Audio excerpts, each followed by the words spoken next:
Fala galera, hoje a gente vai falar aqui de metabolismo, principalmente metabolismo de hemoproteínas, tá? E pra gente começar a nossa aula aqui, a primeira coisa que a gente vai ver, né, é como está formado a maioria dessas hemoproteínas. Essas hemoproteínas, elas estão na maioria das suas vezes formadas, né, e estabilizadas por um ferro, e o ferro num estado conhecido como ferro ferroso. Esse ferro ferroso, ele sempre vai estar vinculado aí com 4 grupos pirrólicos, né, formando a famosa protoporfirina 9. Então sempre o meu ferro aí no seu estadozão ferroso, né, principal ponto, por isso que o paciente anêmico eu dou sulfato ferroso, né, Fe2+. E esse grupo hemo sempre vai estar grudado com um grupo prostético estabilizador, que geralmente vai ser uma proteína.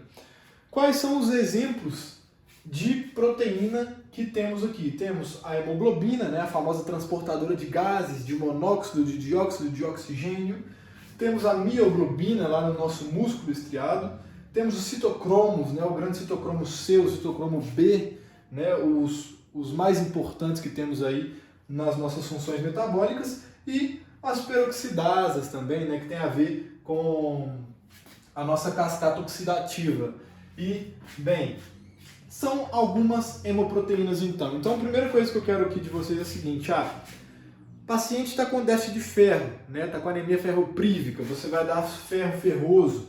Você não está ajudando só a hemoglobina, você está ajudando a mioglobina, o citocromo, a peroxidase. Então esse é um ponto importante para a gente aqui.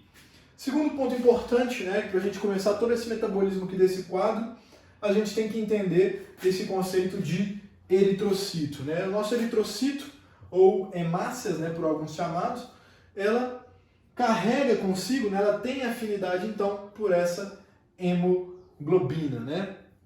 Detalhe, gente, a única coisa que está variando aqui, globina, coloração vermelha, globina, coloração vermelha, né? Músculo e eritrócito, hemácia, ambos têm essa coloração vermelha. Então esse eritrócito, né, esse elemento forme, porque isso aqui não é uma célula, isso aqui não tem núcleo, isso aqui não é uma célula, não pode sofrer apoptose. Então a cada 120 dias ela tem uma vida média, ela vai principalmente para onde? Para o meu baço, né? E principalmente também para o meu fígado, que está aqui no fundo aqui dessa imagem. Então a gente vai degradar, esse processo de degradação, a gente vai chamar esse processo aqui, de hemocatereses. Vamos chamar esse processo de hemocatereses. Como está funcionando essa hemocatereses? Esse eritrocito que possui essa hemoglobina está chegando aqui no meu baço, e aqui os macrófagos localizados no baço vão pegar esse componente hemoglobina, vão pegar a globina, vão fazer um pool de globina, ou seja, vão utilizar como fonte metabólica, os aminoácidos são importantes fontes metabólicas, e em compensação eu vou pegar o meu ferro, vou transportar ele com a minha transferrina, vou armazenar ele com a minha ferritina. Então toda vez que você for pedir um exame do seu paciente, você não vai pedir só ferro sérico, você vai pedir saturação do seu transportador, que é a transferrina, e você vai pedir também a ferritina, que é o depósito desse ferro, saber se esse paciente está armazenando ferro de maneira adequada. Todo esse processo, né, é feito por uma enzima conhecida como hemoxigenasa, que acaba dando como produto monóxido de carbono. Uma das únicas formas que o ser humano tem de produzir esse gás letal, monóxido de carbono, é através da degradação desses grupos hemo, né? E como um outro subproduto temos a biliverdina. A biliverdina, já no próprio baço, ela se converte através da biliverdina redutasa em bilirrubina não conjugada, também chamada de bilirrubina indireta. A concentração ideal dela em sangue é 0,7 mg/cento, tá? Então, um dado ideal para a gente, o baço produziu a bilirrubina não conjugada, o baço produziu bilirrubina indireta, através da degradação de quem? Da hemoglobina, da mioglobina, do citocromo, de peroxidase, não importa. Essa é a forma que eu produzo bilirrubina não conjugada.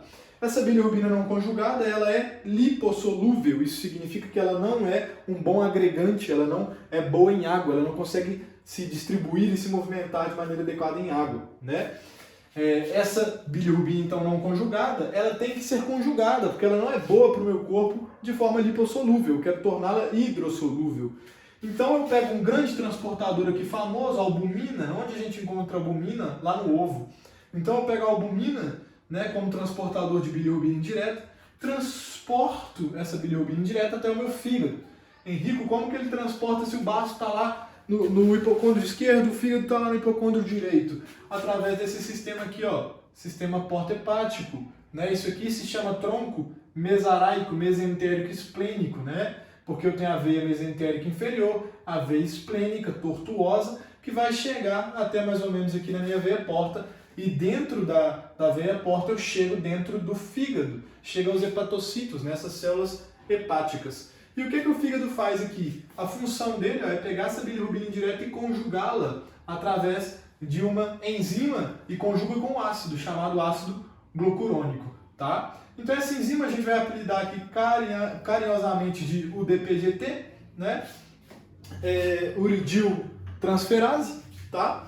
E o que ela vai fazer? Ela vai converter bilirrubina indireta em bilirrubina direta, tá? Então o fígado, gente, ele está produzindo bilirrubina direta. O fígado produz bilirrubina direta, bilirrubina conjugada, cujos valores ideais é um pouco menor aí, ó, 0,3 mg/%. E aí eu já puxo um time aqui muito integrativo para a gente, ó. Quando eu tenho déficit dessa enzima aqui, ó, que faz a conjugação de bilirrubina indireta em bilirrubina direta, eu tenho duas síndromes, né? A síndrome de Gilbert, tá? Só que as concentrações elevadas vai ser de bilirrubina indireta menor que 6 mg/%, e eu tenho a síndrome de Crigler-Najjar, onde eu tenho bilirrubina indireta menor que 20 mg/%, mas é tão alta que ultrapassa a barreira hematocefálica, atinge meu sistema nervoso central e gera Kernicterus, né? Então, é bem interessante essas duas síndromes. Então, o que o fígado fez? Pegou bilirrubina indireta, converteu em bilirrubina direta conjugada. Gente, essa bilirrubina direta conjugada, ela vai ser transportada para os nossos canalículos biliares, para a nossa via biliar. Não sei se vocês lembram, mas a nossa bilis, ela saía, né? E ia até a segunda porção, mais ou menos, do nosso intestino, né? Até mais ou menos ali o duodeno. Porém, ela é transportada, né? Essa bilirrubina direta é transportada por um transportador NRP2. E quando eu tenho déficit desse transportador, eu tenho a famosa síndrome de Dubin-Johnson, tá? Então, uma outra síndrome aqui vinda de um problema aqui no transportador. Essa bilirrubina conjugada que o fígado produziu, então ela é hidrossolúvel, tá? Ela é hidrossolúvel. E vai ser transportada aí através da nossa via biliar, chegando até o nosso intestino. Aqui no nosso intestino que temos bactérias intestinais. Bactérias intestinais que convertem essa bilirrubina direta em um composto conhecido como urobilinógeno, tá? Esse urobilinógeno, ele então vai ser 20% reabsorvido pelo intestino, tá? Uma pequena parte, uma pequena fração dele vai para os meus rins e uma outra fração dele é convertida em estercobilina, que é o que dá color para as fezes, né? Quando eu tenho excesso de estercobilina, eu tenho uma fezes com hipercolia, né? Hipercólia, tá? E quando eu tenho pouca estercobilina, eu tenho uma fezes sem coloração, ou seja, acólia, tá? Então, é interessante porque exame fecal serve para analisar degradação de bilirrubina direta, degradação de bilirrubina indireta também, tá? E, como eu disse, uma pequena fração desse urobilinógeno foi convertida em urobilina, já nos meus rins. Essa urobilina também vai dar coloração, né, à urina, principalmente. E essa coloração à urina vamos apelidar de colúria, tá? Então, olha o processo que aconteceu. A gente começou a degradar no baço, pegou o sistema porta-hepático, pegou a via biliar, pegou a reabsorção, foi um pouco para o rim, né? Deu color às fezes, deu color à urina, principalmente, tá? Então, ponto. Agora a gente vai pensar um pouco na clínica, né? Eu coloquei algumas coisas de clínica aqui pra gente também. Como, por exemplo, a bilirrubina não conjugada, por ser lipossolúvel, ela tende a se acumular de maneira mais fácil na pele, na mucosa e na esclerótica, né? É o que dá pra gente a famosa icterícia, né? Então ela tende ao acúmulo e outra coisa. Ela não produz colúria, né? Ela não dá coloração para a urina, porque ela não é hidrossolúvel, ela é lipossolúvel. E em compensação, nossa bilirrubina conjugada, que é hidrossolúvel, também pode gerar icterícia e também pode gerar colúria, tá? Que é a famosa coloração aí em urina. Da clínica, como vamos atuar aqui, tá, gente? Vamos atuar da seguinte maneira. Toda vez que eu tenho um problema hepático, cadê o fígado aqui? Toda vez que eu tenho um problema hepático, então, eu tenho que pensar o seguinte, ó. A bilirrubina indireta, ela tá vindo aqui, ó, e não está sendo processada de maneira adequada. Então eu tenho uma elevação de bilirrubina indireta. E a bilirrubina direta, ela está sendo produzida, só que ela não consegue chegar no intestino porque o meu fígado está danificado por cirroses, por hepatites, por insuficiência hepática. Então, eu tenho bilirrubina direta aumentada no sangue, dominante. A bilirrubina é dominante. A direta é dominante e a indireta também está elevada. Ou seja, a bilirrubina total está elevada quando eu tenho problema hepático, tá? Então, até coloquei aqui, ó. Quando a gente tem icterícia hepática, bilirrubina direta está comandando o assunto, enquanto bilirrubina indireta também está elevada.